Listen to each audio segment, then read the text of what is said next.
Welcome to dialogue with Salman Shah. मेरा नाम सलमान शाह है और इस प्रोग्राम में हम पाकिस्तान के इक़्तिसादी अमूर पे गुफ्तगू करते हैं। पाकिस्तान दुनिया का छठा सबसे बड़ा मुल्क है। 180 मिलियन की पॉपुलेशन है। 63% जो है वो अंडर द एज ऑफ 25 है और तकरीबन 17 से 25 साल की उम्र में जो एज ग्रुप यूनिवर्सिटीज़ के लिए होना चाहिए, कम से कम 25 से 30 मिलियन के करीब पॉपुलेशन है और जिसमें से सिर्फ 7 से 8 लाख वो पॉपुलेशन है जो यूनिवर्सिटीज़ में जिनको जगह मिल जाती है। और ह्यूमन रिसोर्स जो किसी भी मुल्क की एक प्राइमरी रिसोर्स होती है और किसी मुल्क ने भी तरक्की नहीं की जब तक उनकी ह्यूमन रिसोर्स डेवलप नहीं हुई। पाकिस्तान में हम हायर एजुकेशन जो कि वो अदारा है जो यूनिवर्सिटीज़ को चलाता है और यूनिवर्सिटीज़ में फैसिलिटीज़ क्रिएट करता है और जो स्ट्रेटजी बनाता है हायर एजुकेशन की, और उस स्ट्रेटजी के नतीजे में पाकिस्तान को मैनेजर्स मिलते हैं, पाकिस्तान को डॉक्टर्स मिलते हैं, पाकिस्तान को इंजीनियर्स मिलते हैं और वो लोग मिलते हैं जो पाकिस्तान की इकॉनमी को चला सकते हैं। और जैसे बाकी पाकिस्तान की रिसोर्सेज को हमने फुली यूटिलाइज नहीं किया या अंडर यूटिलाइज किया या मिस मैनेज किया है, तो उस तरीके से हमने यूनिवर्सिटीज़ को और ह्यूमन रिसोर्स को भी कोई सही तरीके से मैनेज नहीं किया। पाकिस्तान में बहुत थोड़े पेटेंट्स बनते हैं, कोई डिस्कवरीज़ नहीं होती, कोई वर्ल्ड क्लास यूनिवर्सिटीज़ नहीं हैं, कोई वर्ल्ड क्लास इंस्टीट्यूशंस नहीं हैं। टीचर्स जो हैं वो भी हमारे जो बेस्ट एंड द ब्राइटेस्ट हैं वो मुल्क से बाहर चले जाते हैं। मुल्क में उनको हम एक एनवायरनमेंट नहीं दे सकते जिसमें वो अपने टैलेंट्स को इस्तेमाल कर सकें। और ओवरऑल जो बजट है हमारा, उसका भी एक पिटेंस जो है वो हम यूनिवर्सिटीज़ पे खर्च करते हैं और वैसे भी एजुकेशन इन जनरल पे भी हमारा 1.7 to 1.8% GDP एजुकेशन पे लगता है, जो कि बहुत कम है। और पाकिस्तान जैसा डेवलपिंग मुल्क जो है उसको बहुत ज़रूरत है कि वो ह्यूमन रिसोर्सेज को हार्नेस करे और पाकिस्तान की डेवलपमेंट में, नॉलेज इकॉनमी की डेवलपमेंट में, इनोवेशन की जो दुनिया है जिससे रिटर्न्स आते हैं, बेशुमार रिटर्न्स आते हैं, उसमें भी पाकिस्तान हिस्सा ले। पिछली गवर्नमेंट में जो प्रेसिडेंट मुशर्रफ की गवर्नमेंट थी उसमें एक बड़ी कंसर्टेड एफर्ट की गई कि हायर एजुकेशन को किसी तरह से पिछले 60 साल की लथार्जी से निकाला जाए, अंडर फंडिंग से निकाला जाए। इनके बजट्स को खासा एक्सपेंड किया गया है, हायर एजुकेशन कमीशन बनाई गई।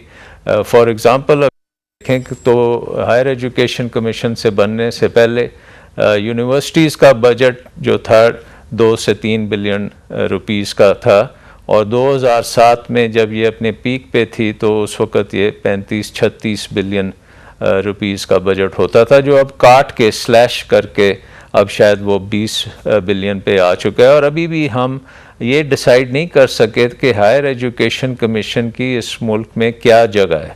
और पहले तो ये डेवोल्यूशन के जद में आई, फिर सुप्रीम कोर्ट ने कहा नहीं, ये फेडरेशन के पास होनी चाहिए और बड़े कॉम्प्लेक्स इश्यूज उठाए गए और इस ऑर्गेनाइजेशन को तकरीबन डिस्ट्रॉय करने की कोशिश की गई। आज हम इस प्रोग्राम में देखेंगे कि हायर एजुकेशन और पाकिस्तान का जो टैलेंट है, नेचुरल जो ह्यूमन रिसोर्स टैलेंट है, उसको हम कैसे एक्सप्लॉइट कर सकते हैं, कैसे उसको हम एक इकोनॉमिक ग्रोथ में ट्रांसफ़र कर सकते हैं और क्या अभी तक जो हम काम कर रहे हैं उसके ऊपर अब कई नई डायरेक्शंस कैसे अख्तियार कर सकते हैं। हमारे साथ एक मायनाज पैनल है और मुझे बहुत खुशी है कि मैं आपको इंट्रोड्यूस करा सकता हूं डॉक्टर अतार रहमान साहब से। ये थे आर्किटेक्ट उस वक़्त की हायर एजुकेशन कमीशन के बनने में और यूनिवर्सिटीज़ में एक दोबारा से जान डालने में, और इन्होंने जिस किस्म से ये बनाया तो दुनिया ने इसको रिकग्नाइज़ किया।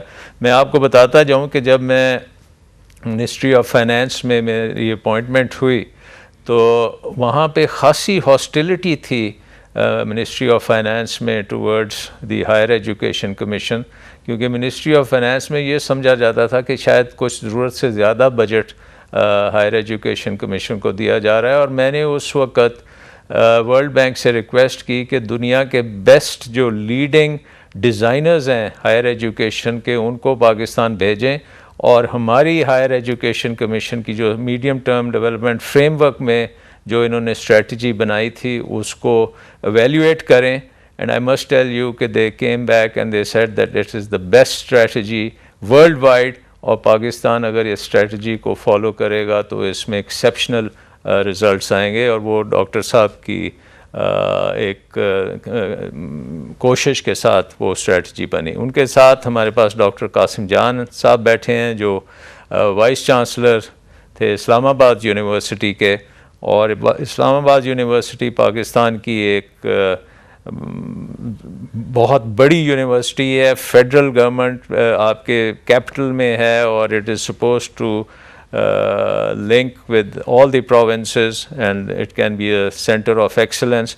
तो इनसे पूछेंगे कि इन्होंने वहाँ क्या देखा और फ्यूचर में कैसे इसकी डेवलपमेंट और हायर एजुकेशन की डेवलपमेंट में इनके क्या आइडियाज़ हैं। साथ हमारे डॉक्टर नवीद मलिक साहब हैं जो फॉर्मर वाइस चांसलर हैं वर्चुअल यूनिवर्सिटी के, and he was the one who really established it, and माशाल्लाह आज वो एक ग्रोथ पाथ पे है। और this modern techniques of outreach वो पाकिस्तान जैसे मुल्क में जहाँ पे बेशुमार लोग इससे फ़ायदा उठा सकते हैं, इनसे पूछेंगे कि वो फर्दर इसमें क्या डेवलपमेंट्स हो रही हैं। तो डॉक्टर साहब आप बताइए कि ये वाई हायर एजुकेशन, आम तौर पे तो लोग कहते हैं प्राइमरी एजुकेशन कराएं तो बस that's the way to go, but why higher education? बात यह है कि आज की दुनिया इल्म की दुनिया है, और जिन ममालिक ने समझ लिया है कि अगर उनको low value added agricultural economy से माइग्रेट करके एक नॉलेज इकोनॉमी की तरफ जाना है, तो नॉलेज इकोनॉमी के लिए नॉलेज वर्कर्स की ज़रूरत होती है, which means universities, research centres, और उसकी लिंकेजेस जो है वो इंडस्ट्री से और एग्रीकल्चर से। तो अगर ये चाइना, इंडिया एटसेट्रा में ये हो रहा है वो बिल्कुल, जो इन सब, आप कोरिया की तरफ देखें, आप हिंदुस्तान की तरफ देखें, आप चाइना की तरफ देखें, उनका प्राइमरी फोकस जो है वो हायर एजुकेशन और साइंस और टेक्नोलॉजी की तरफ रहा है।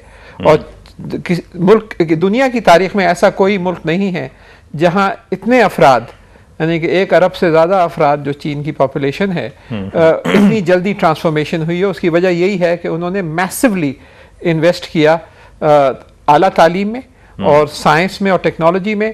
10-10 हज़ार स्टूडेंट्स को भिजवाना शुरू किया, कभी 15,000 कभी 20,000 अमेरिका की चोटी की यूनिवर्सिटीज़ में, और फिर वो वापस आए और वो इनकलाब लाए चीन में। इंडिया में जवाहरलाल नेहरू साहब ने शुरू से अपना विजन तालीम बनाया और उन्होंने world class Indian institute of technology बनाए, और 7 अब IITs हैं इंडिया में। और अभी उन्होंने हाल में फ़ैसला किया है पाकिस्तान में जो इनकलाबी तब्दीलियाँ आई पिछले 10 साल में, कि वो अपना पूरा हायर एजुकेशन सिस्टम अब रीवैम्प कर रहे हैं और 9 नए IITs बना रहे हैं, और 85,000 करोड़ रुपए अगले 5 साल में उन्होंने मुख्तस किए हैं हायर एजुकेशन के लिए। और हायर एजुकेशन कमीशन को मॉडल को सामने रखते हुए उन्होंने ये तय किया है कि अपना यूनिवर्सिटी ग्रांट्स कमीशन इंडिया ख़त्म कर रहा है। और जो कैबिनेट मीटिंग हुई है दिसंबर 2011 में, ये तो मतलब उनके डिफेंस बजट को भी पार कर गया। और फिर ये I mean it's more dangerous in that sense कि अगर इतनी ज़्यादा वहाँ पे इंटेलेक्ट और आएगी ये इनोवेटिवनेस, तो उनकी इकॉनमी हमारी इकॉनमी से तो बहुत तेज़ी से बिल्कुल, यानी कि दे आर लीप फ्रॉगिंग। और अभी भी वो 4 लाख इंजीनियर सालाना हिंदुस्तान प्रोड्यूस करता है। और हम कितने करते होंगे? हम जो इंजीनियरिंग की फील्ड में कोई 10,000 भी मुश्किल से करते होंगे, और उसमें से जो क्वालिटी वाले हैं वो कम है। लेकिन तो कितना हमारा रेशियो इंडिया से कितना होना चाहिए? 4 लाख अगर वो कर रहे हैं तो हमारे मतलब 40,000 7 गुना 8 गुना कम होना चाहिए। मतलब ये कि हमें कम से कम 50,000 तो बनाने चाहिए इंजीनियर्स, खाली इंजीनियरिंग की फील्ड में। और जो हम पिछले जो 10 साल में जो इनकलाबी तब्दीलियां आई हैं पाकिस्तान में, तो इंडिया बिकेम वेरी कंसर्न्ड। और एक हिंदुस्तान के प्राइम मिनिस्टर को एक डिटेल प्रेजेंटेशन दी प्रोफेसर CNR राव ने। जो 23 जुलाई 2006 को हिंदुस्तान टाइम्स में एक आर्टिकल आया पाक थ्रेट टू इंडियन साइंस, और उसमें जिक्र हुआ कि पाकिस्तान में क्या इनकलाबी तब्दीलियां आ रही हैं और किस तरह उसका स्टार्ट, पहला सेंटेंस यही था हिंदुस्तान टाइम्स में जो आर्टिकल था कि पाकिस्तान में soon join China in giving India serious competition in science and technology. उसके बाद which is true. I mean, which we is can. true. I mean, Actually, इस साल अगर आप देखें तो पाकिस्तान आज से 10 साल पहले जो रिसर्च पब्लिकेशंस थी पाकिस्तान की, वो तकरीबन 600-700 आती थी बैनुल अक़वामी जर्नल्स में। मैं सन 2000 की बात कर रहा हूँ, 600 और 700। ये जो साल ख़त्म हुआ है दिसंबर 2011 का साल, इसमें पाकिस्तान से 6250 रिसर्च पब्लिकेशंस बैनुल अक़वामी जर्नल्स में आई हैं। So और 10 अब जो time है increase हो 10 टाइम्स इंक्रीज हुआ है 10 साल में। And now we are about the same as India, यानी कि पर मिलियन पॉपुलेशन के हिसाब से पाकिस्तान और हिंदुस्तान तकरीबन बराबर हैं। और इस साल के आखिर तक जो हमारी ग्रोथ हो रही है, इंशाल्लाह will be ahead of India by about 10 और 15%। तो ये रिसर्च कौन कर रहा है? हमारे प्रोफेसर्स कर रहे हैं या हमारे स्टूडेंट्स कर रहे हैं? ये जो है ये यूनिवर्सिटीज़ के अंदर इसका जो 95% जो रिसर्च है वो यूनिवर्सिटीज़ के अंदर हो रही है। जो पीएचडी स्टूडेंट्स हैं, तो इसकी क्या वजह हुई कि इतनी जंप क्यों आई? उसकी वजह ये हुई कि एक पॉलिसी थी हायर एजुकेशन कमीशन की, यूनिवर्सिटीज़ जो हैं वो खूबसूरत इमारतों का नाम नहीं है बल्कि खूबसूरत दिमागों का नाम है। And if you want quality education you have to have quality faculty. और आज यूनिवर्सिटीज़ को नापा जाता है जिस पैमाने पे और इंटरनेशनल रैंकिंग्स दी जाती हैं, उसमें सबसे ज़्यादा अहमियत दी जाती है रिसर्च को, साइटेशंस को, बैनुल अक़वामी लेवल पर कितनी बार उसको साइट किया जा रहा है रिसर्च को, पीएचडी आउटपुट को, और जो क्वालिफाइड फैकल्टी है। तो जो हायर एजुकेशन कमीशन की पॉलिसी में सबसे अव्वल जो हमने अहमियत दी वो खूबसूरत इमारतों को या इक्विपमेंट को नहीं दी बल्कि स्कॉलरशिप्स को दी कि ब्राइटेस्ट बच्चों को आप बाहर भेजें, यहाँ पे पीएचडी प्रोग्राम्स को मजबूत करें, और अगर यूनिवर्सिटीज़ को बैनुल अक़वामी लेवल पे खड़ा होना है तो उनको फिर they will have to stand and face to face with the best universities in the world. तो उसके नतीजे में पाकिस्तान की कई universities higher education Times UK की रैंकिंग्स के हिसाब से दुनिया के टॉप 400, 500, 300 के अंदर आ गई। मिसाल के तौर पर 2000 पहले ये नहीं थी, 55 साल से ये नहीं थी हायर एजुकेशन। चले एक हमें छोटा सा ब्रेक लेना, फिर यहाँ से शुरू करेंगे। जी, sure। बट ये जो आपने स्ट्रेटजी बनाई इसको ज़रा प्लीज़ एक्सप्लेन करें कि इसके क्या डिफरेंट एलिमेंट्स आपने बनाए और क्यों बनाए। सही। We'll take a short break and then we'll return to this topic.